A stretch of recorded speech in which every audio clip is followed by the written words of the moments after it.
ఈ formula 1 race case సంబంధించి ఈ రోజు ఈడీ విచారణ కొనసాగుతా ఉంది. దాదాపుగా 11 గంటల నుంచి జరుగుతున్నటువంటి విచారణలో పలు అంశాలకు సంబంధించి కూడా కేటీఆర్ ప్రశ్నలకన్నిటి కూడా నేరుగా సమాధానం చెప్తున్నారు. ముందుగా ఏదైతే ఈ 45 కోట్లకు సంబంధించి ఆ విదేశీ మారక ద్రవ్యంగా ఎట్లా మారిందని చెప్పేసి అడుగుతున్నటువంటి ఈడీ అధికారులకు కేటీఆర్ సమాధానం చెప్పింది. ఏదైతే ఈ ఫార్ములా రేస్ కు నేరుగా ఆ సంస్థకే డబ్బులు మేము ట్రాన్స్ఫర్ చేశాము. ఖచ్చితంగా హైదరాబాద్ బ్రాండ్ వాల్యూ పెంచే క్రమంలోనే ఏదైతే మళ్ళీ ఇక్కడ జరగాలి, ఏదైతే గతంలో కంపెనీ ఉందో గ్రీన్ కోక్ సంబంధించి దాని మీద వాళ్ళు కొంచెం నష్టాల బాట పట్టడం వల్ల వాళ్ళు వెనక జరగడం వల్లనే ఈరోజు హెచ్ఎండి నుంచి ఎంఏయుడి నుంచి కూడా నిధులు అక్కడ ఇచ్చామని చెప్పేసి కూడా ఆయన స్పష్టం చేశారు. ఆ నేపథ్యంలోనే లోపల జరుగుతున్నటువంటి ఈడీ విచారణకు సంబంధించి కూడా వాళ్ళు ఒక 4 క్వశ్చన్లు ఏదైతే మొన్న ఏసీబీ అడిగినటువంటి తెలుగులో అడిగినటువంటి క్వశ్చన్లు సేమ్ అలాగే ఇక్కడ ఇందులో ట్రాన్స్లేషన్ లేకపోతే ఇంగ్లీష్ లో ట్రాన్స్లేట్ జరుగుతుందని చెప్పేసి కూడా కొంతమంది మనకు లోపల నుంచి వస్తున్నటువంటి సమాచారం. దీంతో పాటు మొత్తానికి ఈడీకి సంబంధించిన ఏదైతే ఎన్ఫోర్స్మెంట్ డైరెక్టరీ రూల్స్ ప్రకారం ఢిల్లీ ఆదేశాల మేరకు వాళ్ళు అడిగినటువంటి కొన్ని క్వశ్చన్స్ అంటే ఎక్కడ పోయింది 45 కోట్లు, ఏ విధంగా విదేశాలకు వెళ్ళి ఏ విధంగా మార్చిదు,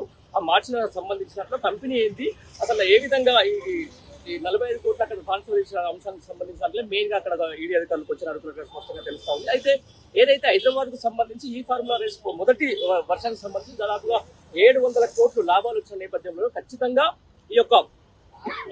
ఈ ఫార్ములా రేస్ అనేది రెండోసారి కూడా కొనసాగితే హైదరాబాద్ బ్రాండ్ వాల్యూ మరింత పెరిగే అవకాశం ఉంది. దాంతో పాటు ఏదైతే ఎలక్ట్రానిక్ సంబంధించినటువంటి ఎలక్ట్రానిక్ వెహికల్స్ సంబంధించి కూడా మంచి ఒక బ్రాండ్ ఇమేజ్ పెంచడం, లేకపోతే ఇక్కడ మార్కెట్ ని పెంచడం కోసమే ఈ ఫార్ములా రేస్ ఉపయోగపడుతుందని చెప్పేసి కూడా ఆయన స్పష్టం చేసింది. దాంతో పాటు ఈ ఫార్ములా రేస్ వల్ల హైదరాబాద్ లో బ్రాండ్ వాల్యూ ఏ విధంగా పెరిగింది, అంతర్జాతీయ స్థాయిలో ఏ విధంగా ఈ సర్క్యూట్ హైదరాబాద్ పేరు ఉన్నది అనే అంశానికి సంబంధించి కూడా ఈడీ అధికారులకు కేటీఆర్ స్పష్టం చేస్తున్నట్టు మనకు తెలుస్తుంది. దాంతో పాటు ఏదైతే 4 క్వశ్చన్లు ఏదైతే ఈ యొక్క 45 కోట్లు, ఆ తర్వాత ఈ ఫార్ములా రేస్ నేరుగా సీఈఓతో ఎవరు టచ్ లోకి వెళ్ళారు, అసలు ఎంఓయూడీకి సంబంధించి అయితే లేకపోతే హెచ్ఎండిఏ అధికారులకు సంబంధించి అయితే ఏ విధంగా ఇన్వాల్వ్మెంట్ దానికి కూడా ఈడీ అధికారులు అడిగిన ప్రశ్నలకు కూడా సమాధానం చెప్పినట్టుగా తెలుస్తుంది. దీంతో పాటు మరి రేపు ఎల్లుండి నుంచి 18వ తారీఖు వరకు కూడా మళ్ళీ ఈ విచారణకు సంబంధించి కొనసాగే అవకాశం ఉన్నట్టుగా మనకు కొంచెం సమాచారం అయితే వస్తుంది. దీంతో పాటు మొత్తం ఈడీ ఎన్ఫోర్స్మెంట్ డైరెక్టర్ కి సంబంధించిన దాంట్లో మనీ లాండరింగ్ ఏదైతే జరిగిందా, అసలు నిజంగా జరిగితే ఏ విధంగా జరిగిందనే అంశానికి సంబంధించి కూడా కొన్ని క్వశ్చన్స్ కూడా కేటీఆర్ అడిగినట్టుగా తెలుస్తా ఉంది. అయితే ఎట్టి పరిస్థితుల్లో కూడా 45 కోట్లలో ఒక్క రూపాయి కూడా దుర్వినియోగం కాలేదు. ఖచ్చితంగా మేము నేరుగా కంపెనీకే ఇచ్చాము.